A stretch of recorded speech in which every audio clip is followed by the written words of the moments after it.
خلينا نبعد فترة ونشوف كده لما نغيب، اعتبروا بعض مؤقت وكده احسن ليا وليك.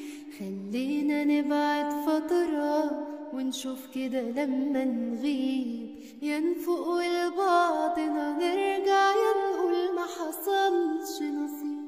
وانا لسه باقي على الحاجات اللي انا جنبك عشتها، ده انت رغم ان انت قاسي كان حاجات بحبها.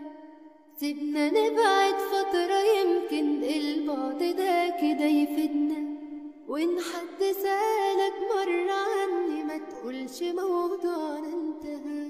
وانا لسه باقي على الحاجات اللي انا جنبك عشتها، ده انت رغم ان انت قاسي كان فيك حاجات بحبها. سيبنا نبعد فترة يمكن البعد ده كده يفيدنا، وان حد سألك مرة عني ما تقولش موضوعنا انتهى.